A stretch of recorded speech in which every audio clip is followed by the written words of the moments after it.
Eminem, a.k.a. Slim Shady, a.k.a. Marshall Bruce Mathers III. He is a survivor, rap star, father, actor, felon, media mogul, the voice of a generation.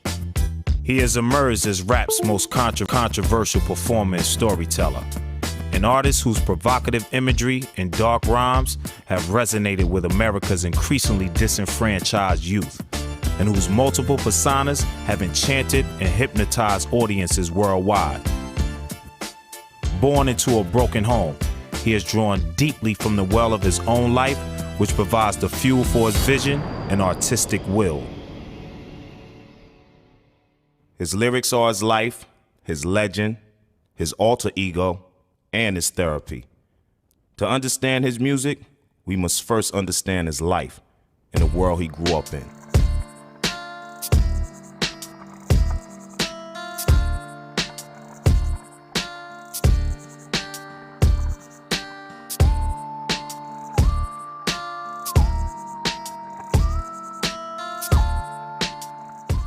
I was born in Highland, Kansas, and my mother left my father when I was probably about 9 months old and brought me to St. Joseph, Missouri, and left me with my abusive, alcoholic grandmother.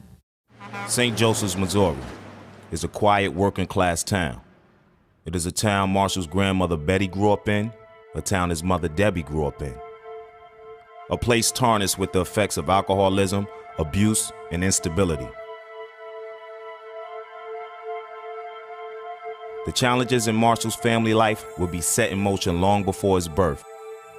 The residual effects of generations of abuse was passed on by his great-grandmother even as she lay dying. She died a hell of a death at 93, and I was so glad. And she called for me on her deathbed, and I told her, I said, you know, I'm glad you're dying. And she says, can you forgive me? And I says, no, I can't forgive you. The way you beat and abused a little child, an innocent child. I said, you know, you're going to hell, don't you? And she looked up at me, and I said, God help you. Despite the years of abuse, Betty dreamt of a better life. Well, as a young girl, I wanted to just be a mother. I wanted a great big family, you know. I was going to have this house with a white picket fence, like everybody has, women. And I was just going to be so good to my children, bake for them, and, you know, just love them to death. But when everything went wrong, and I married Mr. Nelson, I was 14. Soon after a young marriage, Betty gave birth to the first of several children, Debbie, Marshall's mother. Oh, Debbie was so tiny, I was embarrassed. Being so young, I had a hard labor, and my daughter weighed probably about 4 pounds. If you were to do a drawing of the Mathers-Nelson family relations are like, we look like cats in a bag. This is a clan. It's hard scrabble, country folk who are close to each other, except when they're fighting each other. She could not wait to have a baby brother.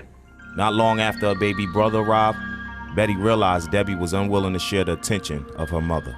Put him down for a nap one time, so I walked into the bedroom, and she's got her father's wrench, big wrench, just about to hit him in the head. I had to watch Debbie from then on, continuously. Betty's marriage ended and the children had a succession of would-be stepfathers. I cannot remember a time ever when there was not a man in the house. I never really got close to my stepdads. They were pretty much alcoholics. There was a lot of drama, you know, growing up in our family. There was a lot of police called. I was sexually assaulted by my one stepdad when I was 12. He didn't get the job complete because he was arrested. I remember my mother coming home and the police taking him out and her telling me, you better hope I can get him out of jail. I don't believe you. And I ran away. It's like, I'm not facing him if you get him out of jail. I'm not telling him I'm sorry because I'm not sorry because of something he did. She wanted to get out of the house so bad. Debbie just was tired. Debbie searched for a way out. One day she thought she finally found it in a quiet boy who lived on her block and played in a local band, Marshall Bruce Mathers II. I met Bruce, and he was my knight in shining armor. Met him when I was 14. Debbie comes in from school, she says, Bruce and I are getting married. Tell her, Bruce. Yeah, he says, I love Debbie and Debbie loves me, and we're getting married.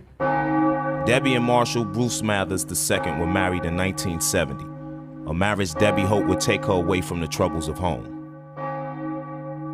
It wasn't that I didn't want to be around my brothers and sisters anymore. It's just I wanted my own life. I wanted my own child. And I wanted to get away from all that. And next thing I know, she finally got pregnant. I was pregnant with Ronnie when she got pregnant. On October 17, 1972, Debbie gave birth to Marshall Bruce Mathers III. It was just in heaven. I mean, it's like, this is a child, you know, that's going to have everything. He's not going to want for anything. He's going to be so sheltered, so loved, so protected. He's going to be the best mother in the world. And I made a promise with God. Alcohol, the drugs, the drinking, the pot, any of that stuff, they would never go through that. The fighting, none of it. Finally happy with her own family, Debbie left for North Dakota, where Bruce would take over his father's job in a hotel. The couple made their home in the basement of Bruce's parents' house. Debbie said that things began to get bad. She'd go down to the coffee shop of the hotel, and Bruce would be playing around with the girls. Naturally, she'd be jealous. He'd tell her to take the kid and go home. She had a lot of lonely time on her hands. And then he began to beat the heck out of her. Marshall Bruce Mathers II was a knife thrower. He threw knives. He used to always like to see how close he could get to your foot without hitting it. And I remember her calling me and saying that she's coming home. She left on a train when he was maybe 1 or 2 years old, and she says he took the clothes he was wearing, they got on a train, they headed for St. Joe. And I think that was sort of the beginning of what was going to be many, many moves throughout his life. Debbie, running again from abuse and the effects of alcoholism, left Bruce and returned home to St. Joseph with Marshall. And his dad never wanted anything to do with him. Marshall tried to contact him. Debbie tried to contact him. He went to California and never was seen again. Bruce Mathers then disappeared from his son's life forever. Like Betty, his grandmother, and Debbie, his mother, Marshall now was caught in the same cycle of parental abandonment. Marshall would never know his father, but he would never forget him.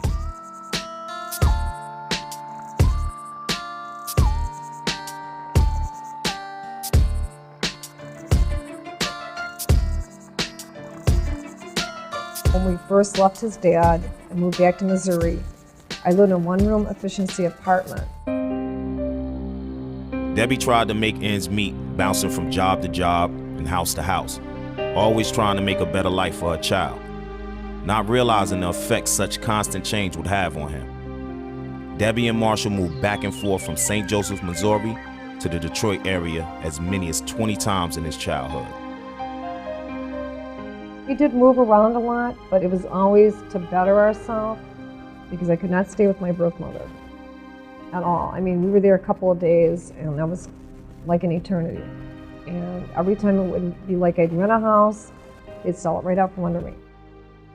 Debbie may have tried her best, and most parents do. Trying your best, though, doesn't mean that that's exactly what your child needs. Soon, Debbie and her mother began to clash on how to raise Marshall. I don't think he was an angry child. I think he just got his feelings hurt a lot. And I think his mother controlled him a lot. He was a very big mama's boy. Marshall was a loner. He did not really want to get out and play with other kids. I had to kind of coax him. He wanted to be with mommy all the time. He never could speak up for himself, but he'd just go pout and go color his color books, you know, or go get on his beanbag and just watch TV, kind of like a whipped puppy in a corner, you know, just go back to my corner. He had a disruption in attachment early on in that his father left him. There are people like his Uncle Todd who may be the closest to a consistent father figure. You know, I was their protector, you know, and I would take him fishing, or try to teach him what a man was supposed to be. I'd get on him about homosexuality to make sure he knew that, you know, boys go with girls and, you know, vice versa, and, you know, things like that. They moved around a lot, so he didn't have a lot of stability. So those are some of the early things that may have begun to make him think, is the world a trustworthy place? Is it okay? In the middle of the chaos, young Marshall began to find expression in music. Marshall was surrounded 24/7 with music. While he was in my stomach, I was singing to him, you know, and take the speakers and put all through the house and the rooms. We just always sit against a wall and just be like he'd hummed himself and just bounce back and forth. Constantly. Bounced off the backseat of the car, the couch. If there's music playing, he did this. The teachers would tell me, this kid is retarded. You know, he's bouncing in his desk. He has to sit still. He'd go like this all the time. He was real hyper, and had to have him on Ritalin, and he'd keep going like this and keep going like this. He bounced off the back of the seat the first 8 years of his life, rocked to the music. Growing older, Marshall would find escape in the fantastical world of superheroes and comic books. He was wanting to act out cartoon characters. And so I would let him. You could open the door in his room, and he'd have Castle Grayskull going. Okay, he'd have his cartoons on, he'd have whatever he wanted, but he entertained himself a lot. He was all he had for years. He liked it that way. I mean, you know, he played with friends, but he liked, you know, entertaining himself and creating his own little world. He was into Batman, and he was Batman. So everywhere we went with him, he had to wear that outfit. You know, most kids, they'll go, yeah, Batman, and jump off or something, but he had the lines down, he had the moves down. A lot of times kids, when they feel like their external world is impoverished or they feel neglected, they need to feel big and powerful and strong. And they can feel big and powerful and strong by associating with X-Man, by associating with Batman and Superman, because they have superpowers then. So it really helps them feel like, okay, maybe I'm not so small, maybe I'm not being as abused as much, maybe the world can be okay because I can be He-Man. Marshall's blossoming artistic abilities provided a quiet retreat from the chaos of his surroundings. Marshall loved to draw. They'd get into a lot of arguments and squabbles with teachers saying he did not draw this free-handed. So I would say to them, okay, well, let's have him draw something. Sit down and draw, tell him what you'd like him to draw. Because he could draw anything. Debbie and Marshall continued to move with Marshall changing schools as often as every 2 or 3 months. He was always a new kid, and if he did return to some place he'd been before, he was usually behind, and so those kids didn't know him from before, so he was always starting over somewhere. He talks a lot about this nomadic upbringing in his music, this sort of peripatetic life where he's jumping from one place to the other. Ronnie, Betty's son, Debbie's brother, was only 2 months older than Marshall. While Betty and Debbie clashed on how to raise them, the two boys would continually bond. Their little carriers sit side by side and they'd make their little baby talk, goos, you know, and there was a bonding already there. When they were together, you should have seen them. I mean, you couldn't really tell the two apart. And they both had the same color hair, about the same height. And when they talk, they sound, you know, just about the same. I encouraged them too to laugh and dance and be happy. The two of them are quite a team. Did not want my mother around Marshall, and that was just me. I had to be there. Marshall had been told so many lies. I didn't trust her around him, and the dysfunction, the yelling, the screaming, the fighting, the drinking that my stepdads could have been doing, I didn't want him subjected to it. We didn't get too much time together as they started getting older. Debbie, we kept pulling Marshall to Michigan and Ronnie to Missouri. As Marshall approached the end of his grade school years, Debbie and Marshall would settle permanently in the Detroit area, a city still reeling from the race riots and major destruction only a few years earlier. There were a lot of tensions at that time, a lot of racial tensions. The city was in such chaos that the National Guard was mobilized. In the streets of Detroit, a racial war zone had been created by the '67 riots. Marshall would find himself in the middle of all of it. They always lived in neighborhoods barely a step above the ghetto. And in Detroit, Marshall consistently found himself one of the few white kids in predominantly black schools.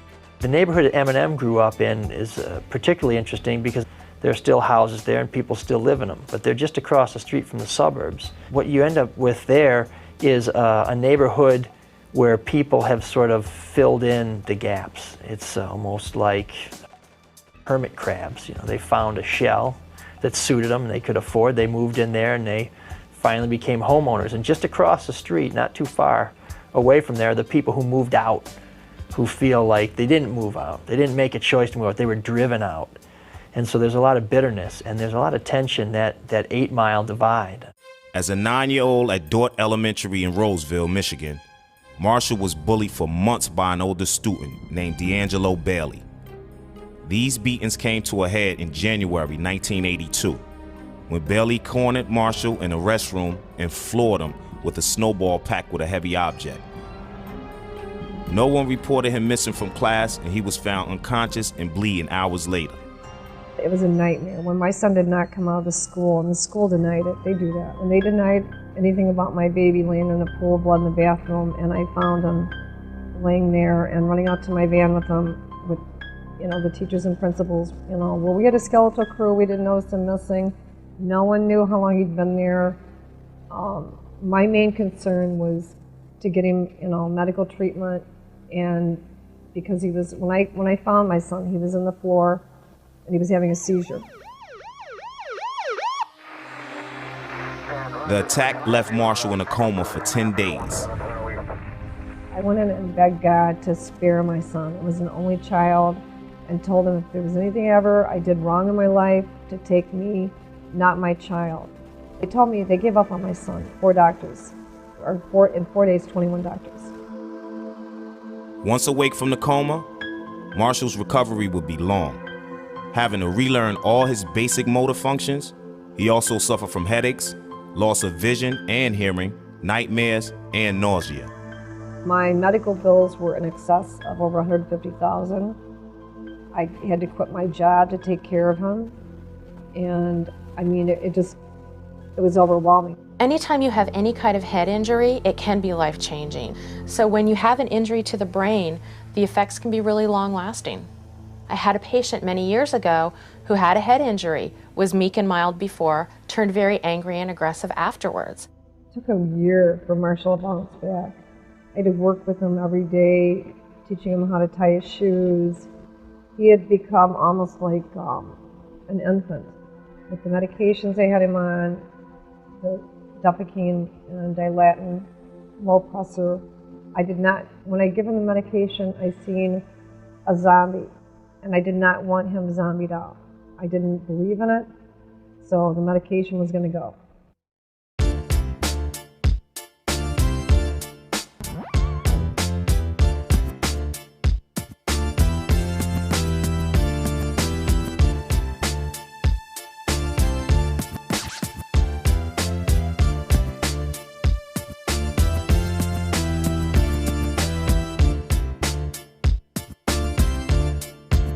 It comes from my grandmother's side. She rapped all of her life. She called it rhyming. And she said when she was a little girl in Alabama growing up, she remembers her mama working the fields, cotton fields. Whites worked right alongside the blacks in the cotton fields. And they used to rhyme songs and make up things as they went to pass the time. Marshall's father was in a band, and then when we went back to Williston, he was in a band somewhat at the State Line Club. And then I was in a band when we went back to Missouri, which was called, Riding the Satellites and Daddy Warbucks, which I had sung a little bit of backup. I play guitar, I play piano, I write. Marshall, he loved music. His first concert was the Talking Heads. Ronnie played drums, and Marshall tried his hand at drums too. Ronnie was artistic, but not near like my grandson, Marshall. Ronnie was always, when he was little, I got him toy drums and little boom box, they call them, and he'd turn it up full blast, and boy, he'd just dance all the time. Eminem's uncle Ronnie, who was about the same age as Eminem, is given a lot of credit for sort of infecting him with the rap bug. In 1981, Ronnie played a song for Marshall that would change his life. It was Reckless, a song featuring Ice-T from the soundtrack to the movie Breaking. It was the first rap song Marshall heard. He took the tape from his Uncle Ronnie and played it over and over and over. He started breakdancing in Lebanon, Missouri, and had me hold a sign up that he made, a great big cardboard sign around my neck, and it said breakdancing, 25 cents to watch. And this kid could spin on his head for hours. It's like, you gotta wear your head out. I can remember him sitting in his room for hours. Basically, he'd sit up there and play the same beats over and over and over and write. He would wake me up like at 3 o'clock and I went, Mom, is this a word? Does this rhyme? He's like, just please help me find it. So we get the dictionary out. Yes, it's a word. And what's the definition of it? And him and my brother Ronnie would do stupid tapes together and act, like they were performing in front of people.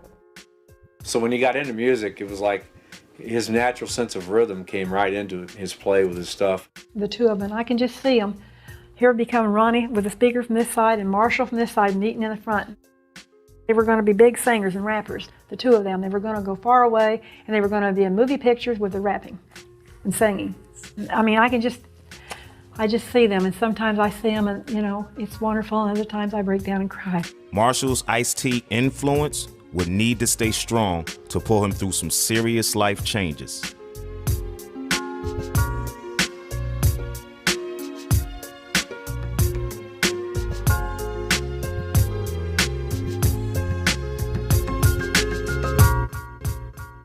The latest in the line of foster kids Debbie Mathers had taken in, Kimberly Scott entered Marshall's life in 1988 when she was just 13. I was on call for the state of Michigan every weekend for kids that were dropped off at the welfare department to pick up. Marshall was very jealous of other kids. We would sit in a circle and talk. If anybody had a problem, we would discuss it. And he'd jump up and run out because he'd be like, well, you like them more than me. And it's like, no, come here. I'd have to go after him every time. But it was like, I want Mom to myself or not at all. Kim's stepfather didn't want her. Mama said she had to go, so Kim was staying anywhere she could. And I remember going to Michigan, and I said, Debbie, what do you got here? Oh, Mom, now don't say nothing to her. I've got a daughter now. And Debbie never had any little girls. She took her home, cleaned her up, and was so happy to have a girl. Kim soon settled into the Mathers household, with Debbie doting on her every move. Kim was very spoiled too because I always wanted a daughter. It was tough trying to juggle everything around. I tried to give Kim as much as Marshall or anybody else. She was very insecure, and she'd been through a lot when she was younger. She did not know her real father. Kim was real tight-lipped, didn't have much to say. Kim became jealous. Whenever Debbie would be on the couch, Kim would have to crawl in between you. They fought like brother and sisters. You'd never believe that they was ever going to become intimate, get together. When you went up to Marshall's room, he had the whole upstairs to himself. They were always, in resting together. Okay? I thought Marshall wasn't doing too bad in the beginning, She was kind of cute.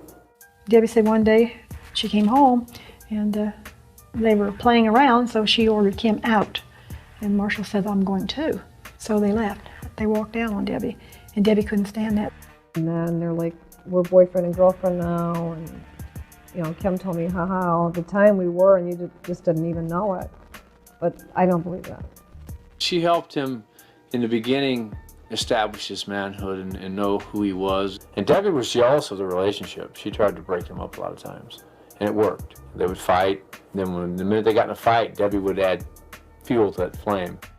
She solved a lot of problems. When it got way out of hand, oh no, Debbie didn't want that, but she wanted just enough to keep Kim away, so she had Marshall all to herself.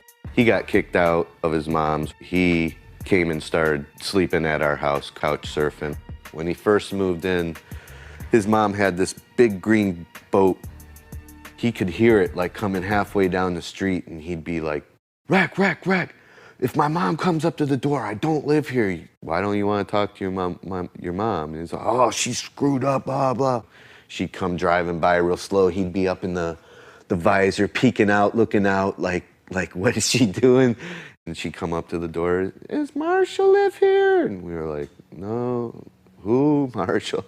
Byron Williams is Eminem's former bodyguard and friend.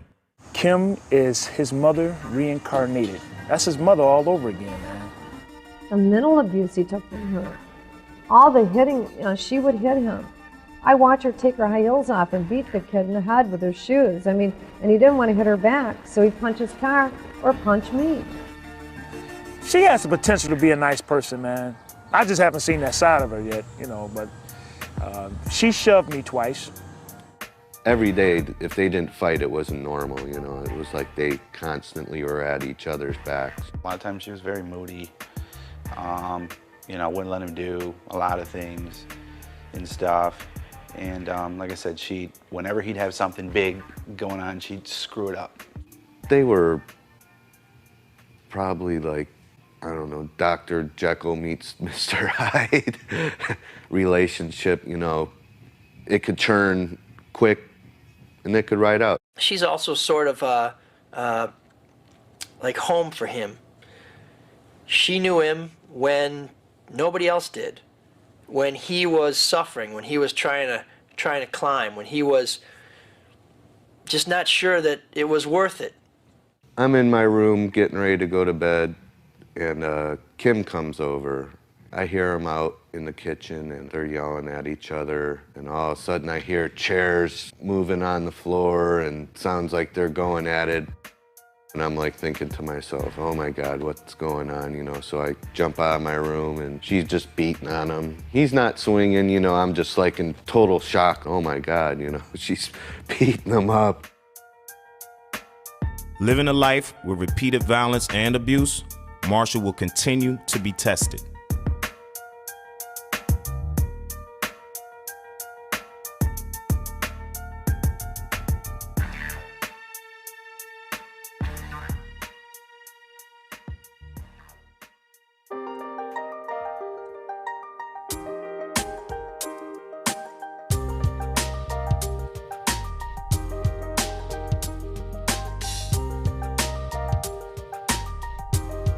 A few months before that summer, and my little brother looked at me and said, "Sis, look what I have."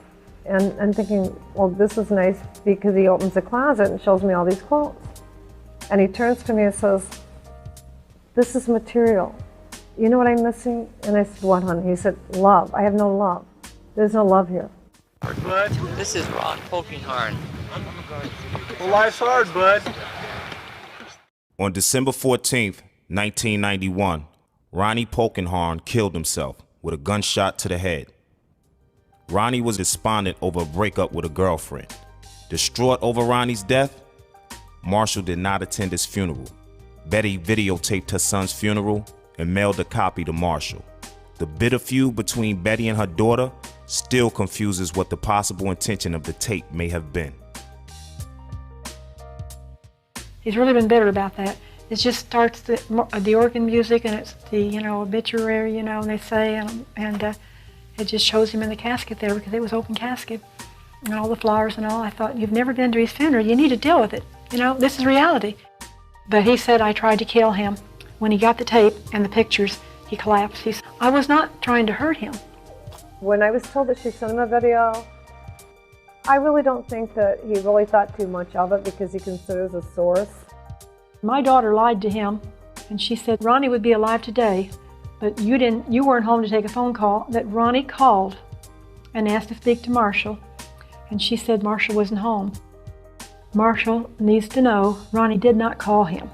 And the guilt that was put on Marshall, thinking, my God, it's my fault. With the loss of his uncle and partner, Marshall would now be left alone to struggle.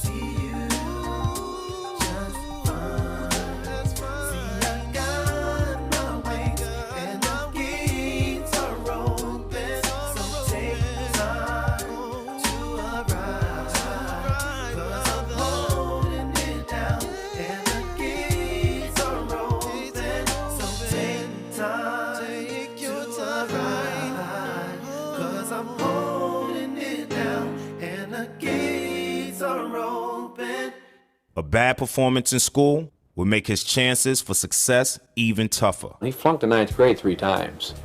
Debbie was, you know, Marshall, what are you going to do? What are you going to do for a living? She was really concerned for him, because who did he have? No one. She was scared for the kid's future.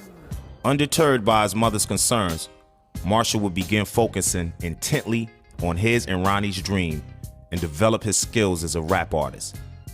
At the time, rap lyrics proclaimed an anti-authority message of racial politics and the realities of life in the ghetto.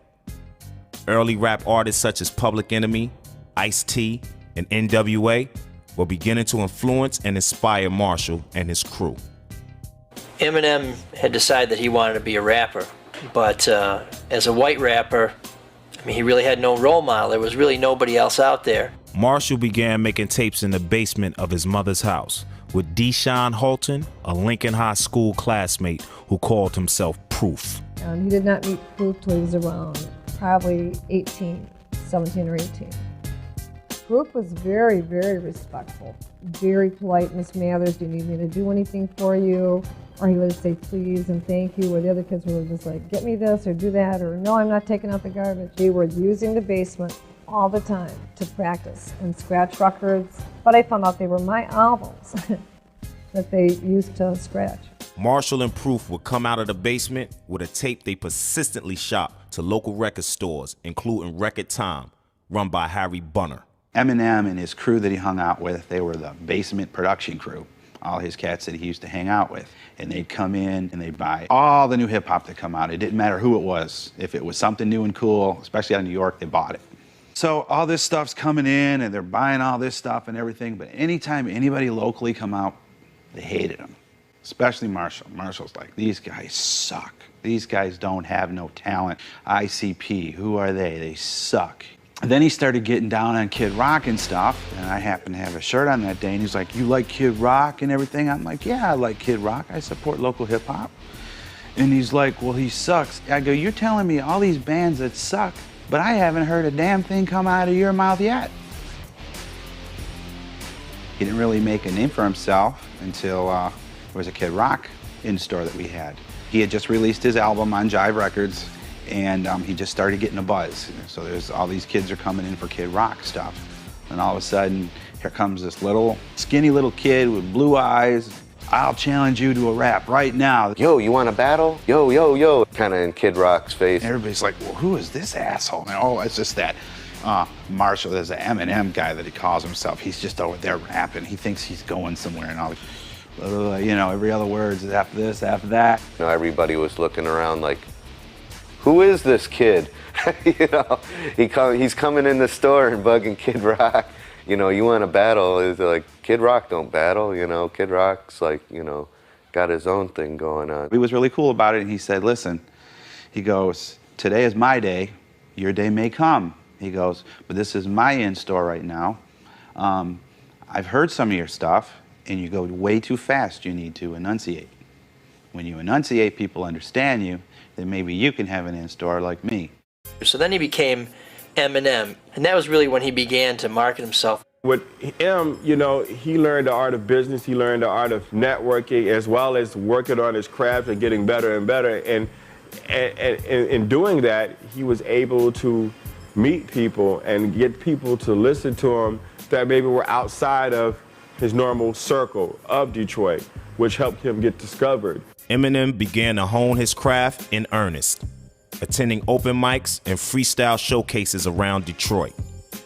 However, the greatest test of his young life would soon arrive. Kim got pregnant. He came in and he was like, wow, man, I just found out that Kim's pregnant and I'm gonna be a dad, you know, and how am I gonna get a house? I got this job, barely pays enough.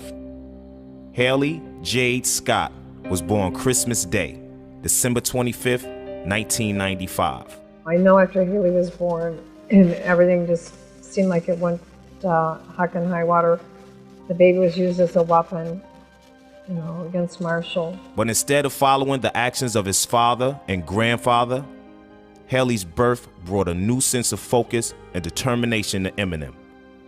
He was going to succeed where his family had failed. Marshall loved his daughter. He stepped up to the plate, and I mean, he did take care of his daughter. Eminem viewed fatherhood as a blessing.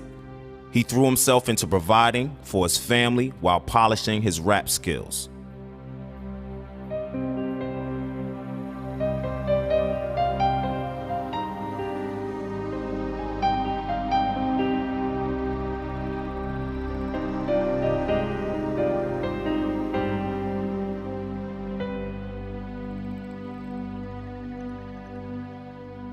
Gilbert's Lodge is a down-home roadhouse outside of St. Clair Shores. Marshall worked at Gilbert's on and off for 3 years.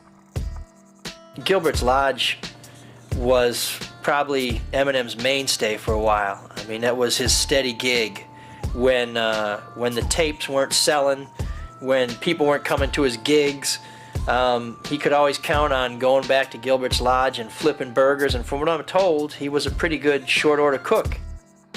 He would quit there, go to a new job for like 2 weeks, and then go back to Gilbert's, then quit again, do another job, and then go back to Gilbert's. Working double shifts for minimum wage, Gilbert's became more home than home. When Marshall first started working at Gilbert's, he used to wear those really baggy pants. And I'm looking at him going, man, pull those pants up, buddy. How can you work and not trip over them? Whenever he worked, just constantly rapping, honing his skills. When he would get a food order, for example, he'd start a rhyme based on what the food order was, you know. He would bring in tapes for people and say, listen to this, what do you think about this? He'd try and get people to come out to his performances. And a lot of the people did go. I mean, they didn't like rap. They might be at a rough club somewhere in Detroit they wouldn't have gone to otherwise, but they liked him, and so they would go to show the support. Very, very steely focused. That's one thing I'd noticed about him. You know, he was very intense. You could see it in his eyes. Everything would just come off the tops of their heads, and I'd just sit there in amazement. But yet I'd be going, okay, where's my cheese balls? Let's go. Okay, I got people waiting for their food, and they're just going on and on and on, you know, and they did wonderful. It was quite entertaining. When he wasn't working at Gilbert's Lodge, he was working on his career. Marshall would usually write either on a little notebook, on the back of a ticket, whatever he could write on, he would write on. If it was his hand, or he'd always be writing something down. He would go into the zone, man. I can't even explain it. And when he would go in the zone, he would be completely sober, man. He would put his little headphones on, and he would take his finger like this, and he would actually write the rhymes in his head and writing them out in the air. And he would have like, most people would have like one notepad, but he would have like 5, 6 different pieces of paper. It's almost like he sees the world in a hall of mirrors, and he takes those distorted images and he puts them in his music. There was no school of hip hop where you could walk in and you got to do it like this. He would take a whole page, front and back, with just small writing. I mean, you'd have to get a magnifying glass to actually see what he was writing, because he'd write so small. He would write all these words in like 3 columns, and it would go down. All these words would rhyme, and all the words that didn't completely rhyme with them, but he could make them rhyme, he would write them in the next column. And then he would go in and pick each one of these words and like match them up. And it's like decoding it. He'd sit down at the table with a track that he liked. He'd play it through and rewind, bzzz, rewind again. Keep writing, keep writing. He'll go in the booth and he'll sit there and he'll write and he'll listen to it, and he'll have the sounds just blaring. And it's pretty much like the same sample over and over and over until he get it completely written. He's going around to the hip hop shops, all these other places. He's getting into these battles downtown. I walk out of off the steps of St. Andrews, and it's an alleyway in between St. Andrews and this other club. And there was a big circle out there. I'm like, oh man, they about to fight. And then I'm like, I'll get closer to the circle. I'm like, nah, they got a battle going on, you know? To establish his reputation as a rapper, Eminem began participating in rap battles at various Detroit hip-hop clubs. St. Andrews Hall is a converted church and a popular hip-hop club in downtown Detroit. The basement is called The Shelter, one of the most important proving grounds in the city. Being in the Shelter is like being in the basement of your mom's house and you having a big block party. Everybody that comes in knows everybody. Music is pumping, and the MCs are up there rapping, and everybody is attentive to what they're saying, hanging on every word that they said. Eminem would now have to bear out his talents in front of all black audiences. Like the song Lose Yourself from the 8 Mile soundtrack, the stage at St. Andrews gave Eminem his first shot. Even when M would go up there and you always have the people who just like didn't get into him, you still had the other people that really got into him. He really had no role model. There was really nobody else out there.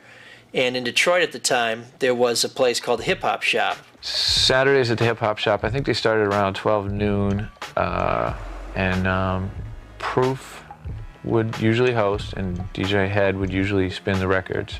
I mean, it was pretty much based on the audience ruling who got burned the hardest and who was most triumphant. The rap battles were deep, you know. You might dig into somebody's personal life, but, you know, It was whoever could put their lyrics together the best.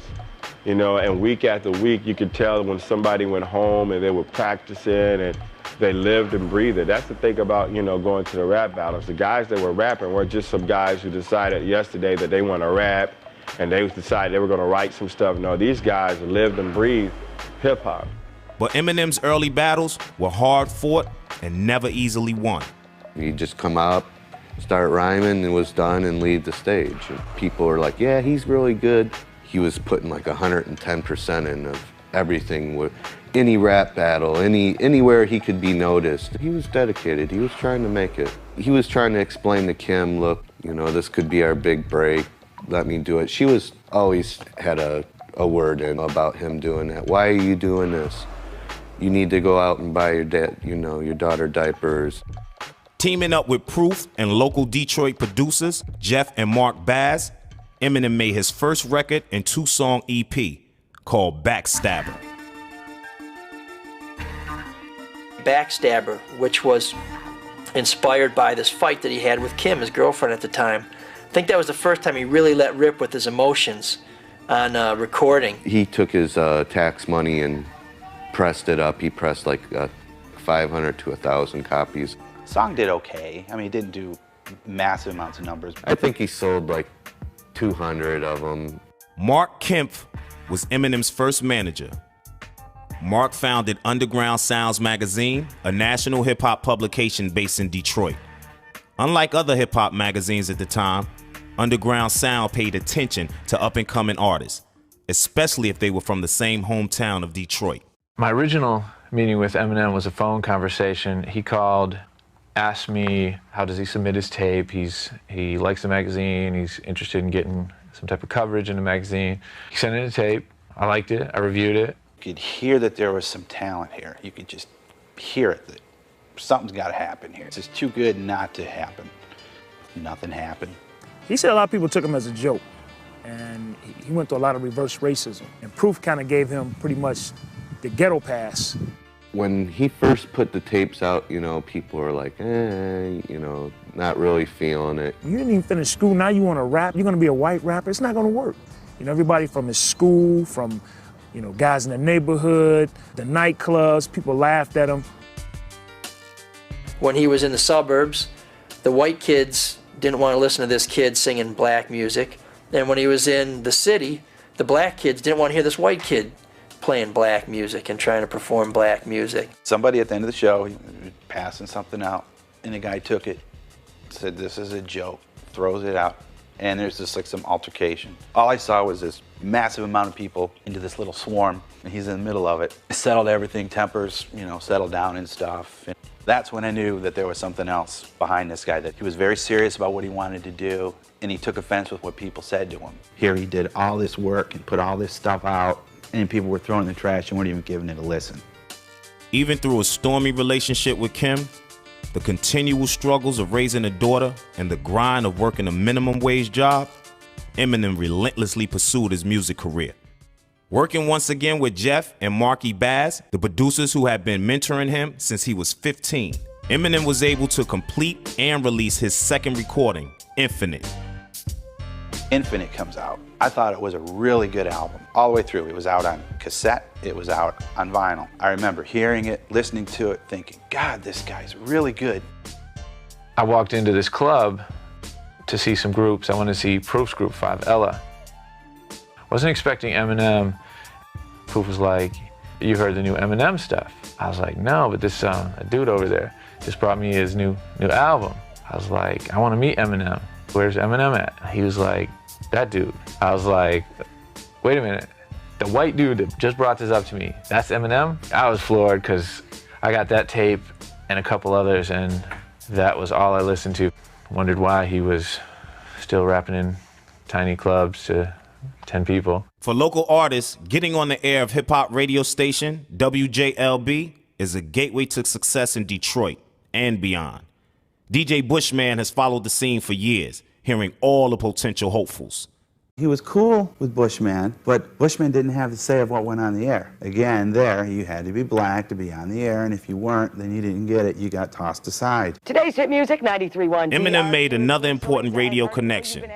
DJ Lisa sponsored open mic nights during her program.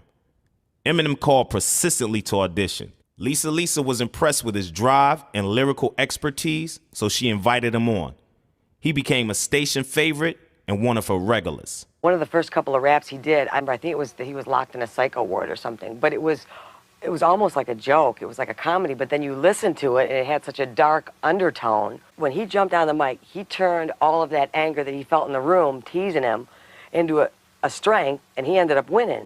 I just remember sitting there watching this little blonde white kid, like, what are you doing? How are you turning this around on these guys? For me, for him being white, I didn't care. I would listen to it. I always try to give any feedback to anybody I could about their music. Though the album made people in the Detroit music scene aware of Eminem's talent and abilities, Infinite was a commercial flop. Eminem and the Bass Brothers got stuck with the bill. He was respected, but not respected. I think there was more talk behind his back. He used to come home discouraged a lot. There's days he'd be like, man, I just want to give this up. I want to forget it. I'm going to be done with it. I'm going to just keep working, do what I got to do to get by. When he realized he was going to have to work for a living, Marshall and my sister would compete over who had the most pills. Yeah, they would fight over who had the most, not who had the pills, who had the most pills. The black community said no to him. He was sort of the white zebra. You're not black, we don't want you here. He was out of place. This boy, he wanted to die. Recovering from the commercial failure of Infinite, the rest of Eminem's life was crumbling beneath him. He was fired from Gilbert's, he was constantly fighting with Kim, and he couldn't support his daughter Haley. He was fed up, pissed off, and at the end of his rope. In a moment of desperation, clinging to the memory of his Uncle Ronnie, Eminem tried to kill himself by swallowing a handful of pills. Out of the darkness of Eminem's suicide attempt came a renewed inspiration to find the voice he would need to succeed as an artist.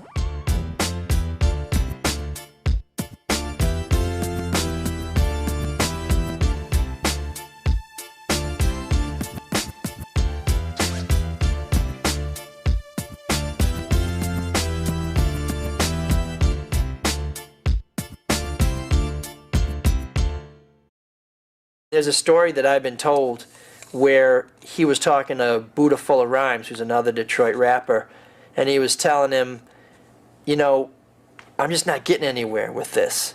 And so I'm thinking of trying something different. We were telling him that he needed a gimmick, an image. And his identity was masked because he didn't know who to be. He got fed up. His ego totally flipped. They don't like the good stuff, you know, I'm gonna just start screwing around and writing some stuff, and said, hey, I'm gonna start writing the craziest stuff that you could possibly imagine. He had this alter ego called Slim Shady, and we were just like, wow. Wow, he's got a totally different sound. That's right when he really started getting looked at. Mark Kemp, Eminem's first manager, arranged for Proof and another Detroit area rapper named Bizarre to attend some meetings with music executives in New York. Bizarre knew Eminem from the Detroit rap scene and invited him to go along. Bizarre played his stuff and Eminem played his stuff, and I think Bizarre told me Eminem got a little bit better response. I remember when he called me and got my feedback on a new record he was making, and he rapped Just the Two of Us to me. It blew my mind. I was like, whoa. Wow. And it was the Slim Shady EP. Oh my God, this is so good. Murder, murder. You know, went up to Eastland, shot a policeman. When you hear Slim Shady rapping, if you listen to his music, it's really distinctive which are the Eminem tracks and which are the Slim Shady tracks. The Slim Shady tracks are the harder edge. They're the more bitter, the more vindictive tracks. No longer was he being the kid that was being picked on or bullied or told he wasn't going to amount to anything.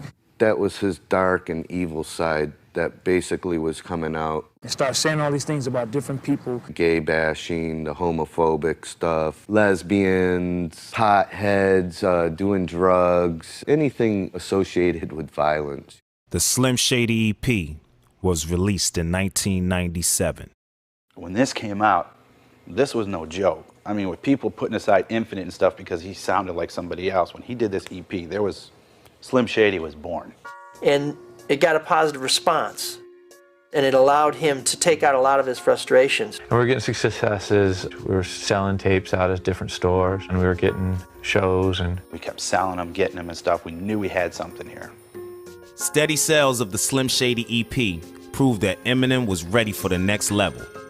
Scribble Jam is an urban arts festival that celebrates the hip-hop lifestyle.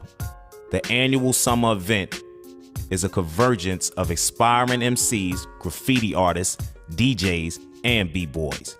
Even with the forward progress of his music, Eminem's family life would still remain in a state of turmoil.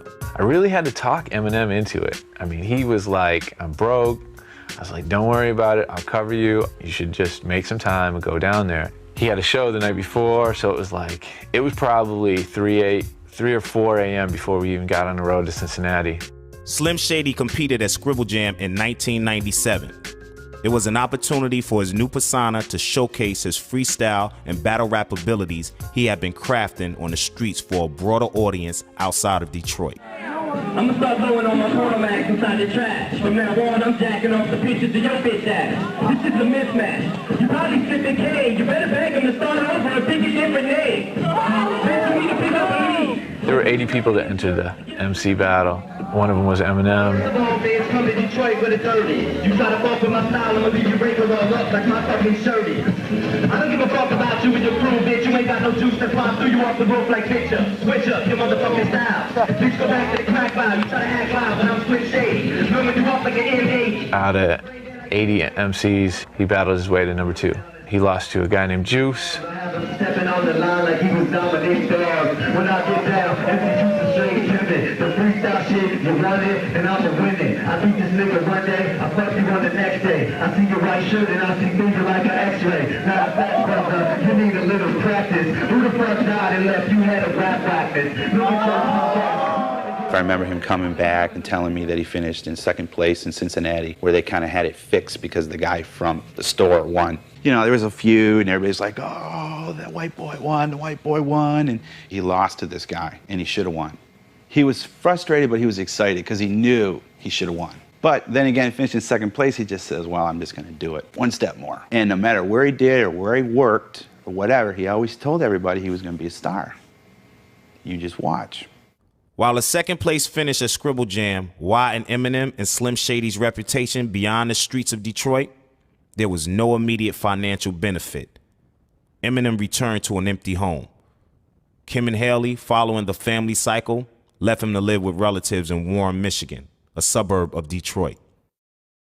The new Slim Shady went back to the old Eminem couch surfing ways, ultimately ending up in a place he had worked for years to avoid. Here's a guy, up until the time he made it, when he was in his mid to late 20s, he was still living with his mom, even when he had a girlfriend and a baby. At a music industry conference in Detroit, Mark Kemp approached Wendy Day, an influential music industry power broker, and gave her the Slim Shady EP. I was like, I'm gonna give you something I really want you to pay attention to. I'm gonna give you this tape by this guy, Eminem. He's a white guy, but he's gonna floor you. Initially reluctant, Wendy was won over by his masterful handling of words, rhythm, and his Slim Shady persona.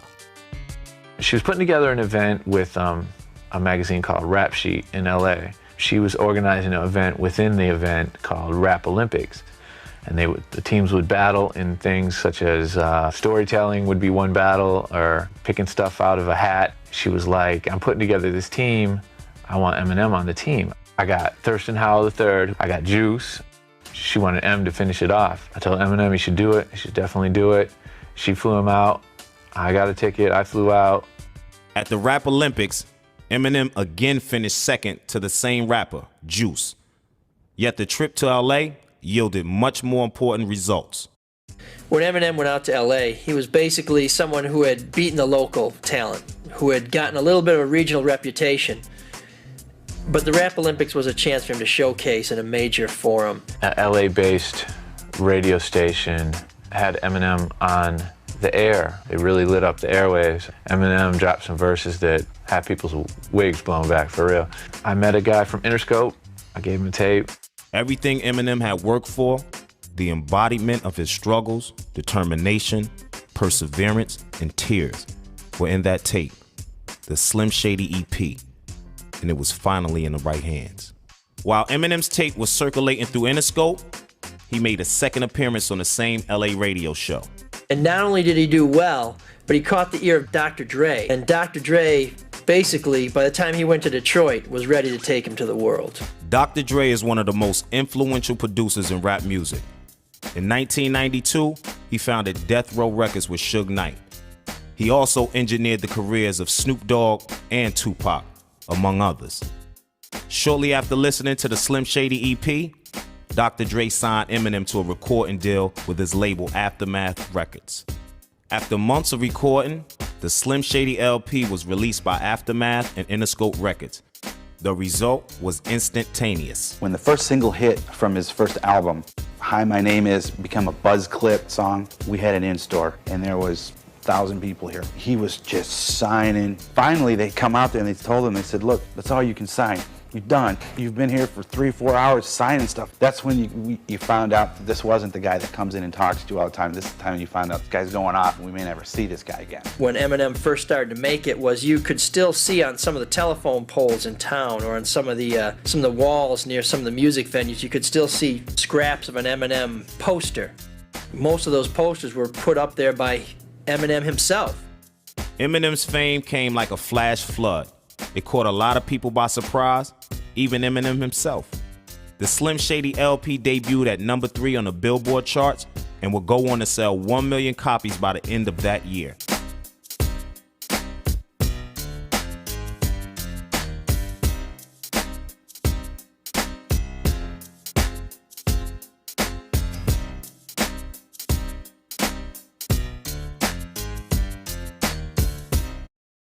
On June 14, 1999, in the wake of Eminem's worldwide success as an artist, he and Kim got married, but the relationship remained tumultuous.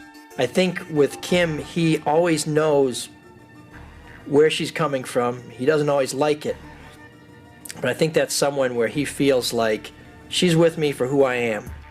In July 2000, Kim attempted suicide by slashing her wrist. Kim recovered, though a month later the couple was separated. They reunited later that year for a few months, but on March 1st, 2001, they filed for divorce.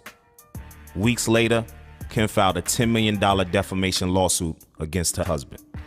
He probably feels that, why couldn't I have had a more traditional upbringing? And I can understand being upset about that, but if he had had a more traditional upbringing, we wouldn't have Eminem today. Because that is really the raw fuel for what he is. In September 1999, Debbie Mathers filed a $10 million lawsuit against her son for defamation of character. The lawsuit cited numerous instances in lyrics and interviews in which Marshall described his mother as abusive, a drug user, and an unfit parent. I am who I say I am, he says in his music, and he talks about his mom suing everybody. One of the first things I started to do was to check the courthouses. And lo and behold, going back 25 years, she's been suing folks. As a response to Eminem's lyrical criticisms, Debbie recorded a song called Set the Record Straight with a group called IDX. The song is available for purchase on the internet for $3. In 2002, Eminem's mother settled a $10 million defamation lawsuit against her son for only $25,000. After considerable legal costs, Debbie received only $1,600. Though Betty has been outspoken about her daughter's lawsuit against her son, she too is capitalizing on his fame.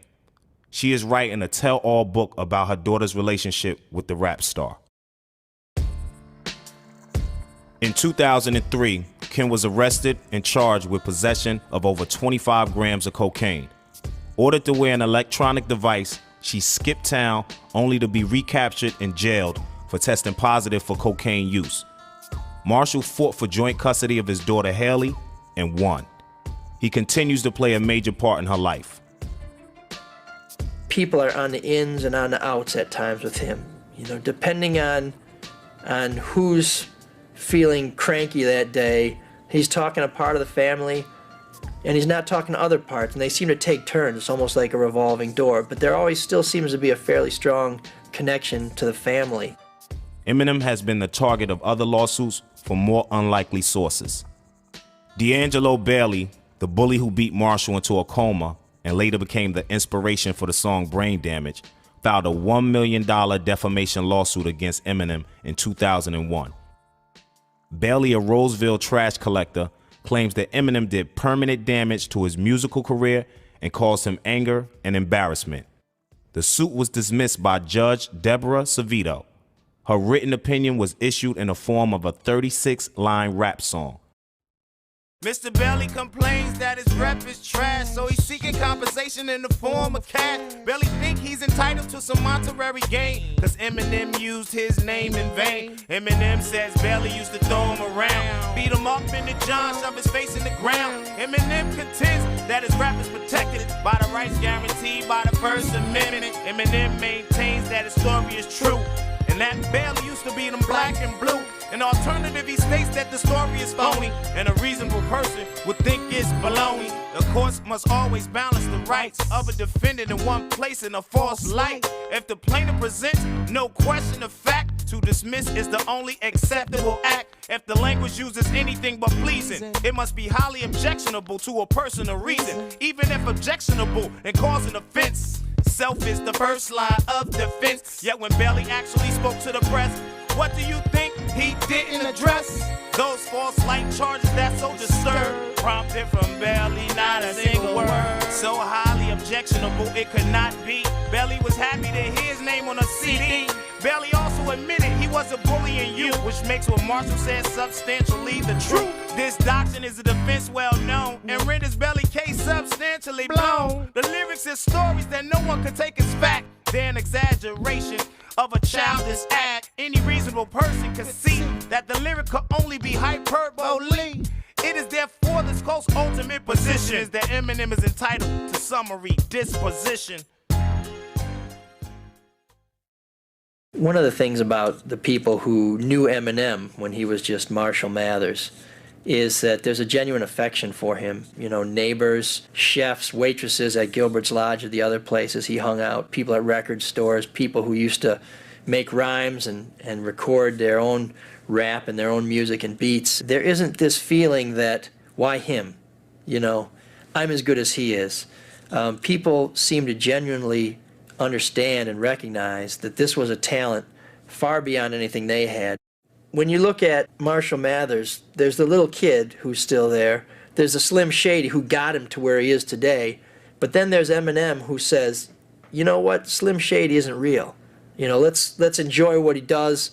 Let's use this to get my demons out, but also let's not take it too seriously, because if you do, you're going to go crazy. Eminem is the writer/rapper. Marshall Mathers is the good father, but also the person that was picked on as a kid, that was bullied. And Eminem and Marshall Mathers got together and created Slim Shady, who is the bully, the hip-hop bully, the hip-hop juggernaut. To me, he's not Slim Shady. He's not Eminem.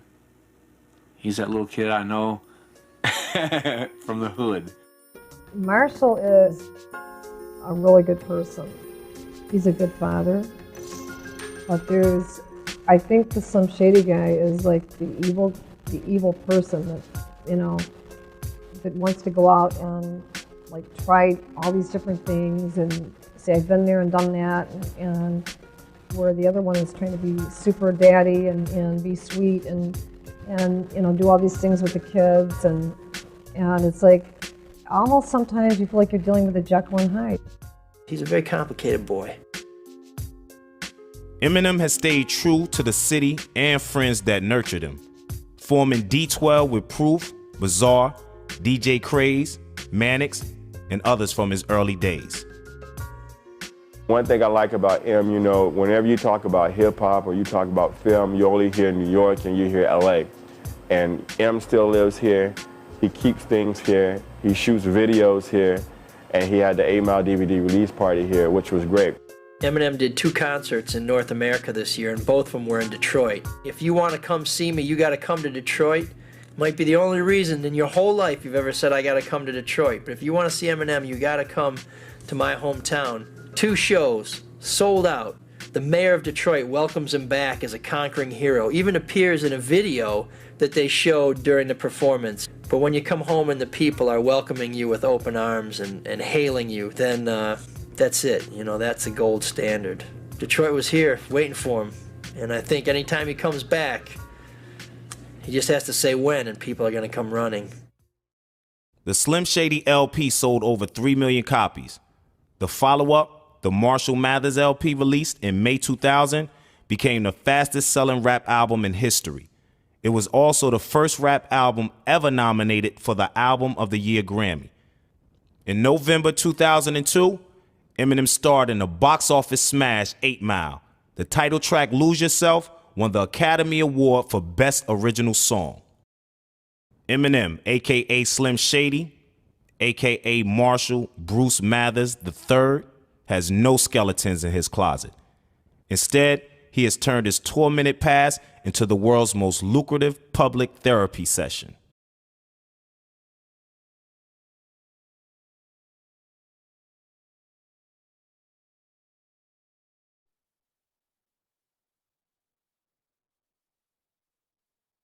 Out of the ordinary. He could do crazy stuff, man. I can recall one time, you know, a lot of things that he did wasn't funny right away. When you look back, this guy's crazy, man. I can remember one time we were in San Francisco where he was performing and this guy was heckling him on stage. And he stops in the middle of the show. So he starts heckling the guy back. And him and this guy's going back and forth. Next thing I know, he jumps off the stage to hit this guy, hit the wrong guy. So everybody in the whole front row just like mobs Eminem, and they're beating him down, man. They're beating him something serious, man. So I'm sitting there looking at this like, wow, they're gonna kill him. So I jump in, I get hit. Then after I get hit, I hit the guy that hit me. I forget about Eminem. The DJ jumps in, the street team jumps in, all these people backstage jump in, and we pull him out of the crowd, get him back on stage. Now the whole crowd's about 3,500 people. Everybody wanna kill us. So I'm trying to get him back. I'm trying to get him back to the tour bus. So we're all running. We're getting everybody to run back to the tour bus, and the tour manager stops and says, hey, you got to finish the show. The show must go on. I'm like, man, they're going to kill us. And, you know, they holler, you know, F you, Slim, F you, Slim. So he comes back out, and he does Just Don't Give a, you know, and performs that, and the crowd just go nuts, man. But that next morning, man, everybody had black eyes, swollen jaws, busted noses. You know, and he lived for that, man. I got a call that next morning from my mom, was like, you know, don't you let the little white boy get you in trouble. I said, well, I'm gonna try to do what I can, man. And I don't know how she found out, but she knew about it. You know, we just always did crazy stuff, man. So unpredictable, man. You know, I think that's probably one of the coolest things about him, man. When Eminem was just Marshall Mathers, he could barely afford to shop at Kmart. And now he owns a house that was owned by the CEO of Kmart. When Eminem went out to LA, he was basically someone who had beaten the local talent, who had gotten a little bit of a regional reputation. But the Rap Olympics was a chance for him to showcase in a major forum. And based on his performance out there, he, let me say that again. What did I say before about that? He did some good shit, and Dre dug it. I'm out. I'm outie. Okay. He came over for Mother's Day. She was so happy with the bouquet of flowers he bought her for Mother's Day. It was the biggest, most beautiful. I said, Debbie, that must have cost $200. Oh my God, no, that must be $500. It must have cost $600. I mean, and she was taking care of it. It was getting all brittle. 2 weeks after Mother's Day, the arrangement's still sitting there. Oh, be careful with my flowers. Look how beautiful that is. And Haley made her a picture where she'd painted, you know, Happy Mother's Day, grandmother. And it had a big house on it with the sun shining, you know, typical little girl. And it was a beautiful picture. It was real big, about like this. She still has it. She took it off the wall though. And it was really neat. How about this long neck? Do I need a jacket? You really actually look like Audrey Hepburn. I don't want to look like her. No, in a good way. Audrey Hepburn with fleshed out with more womanly features. You know what I mean? Mm-hmm. That's Well, I was told I looked like Reba McEntire for years. It is. For years, I was her. It's one of those things, man, you can't wait to see what he's gonna do next. It's like watching a living soap opera, man.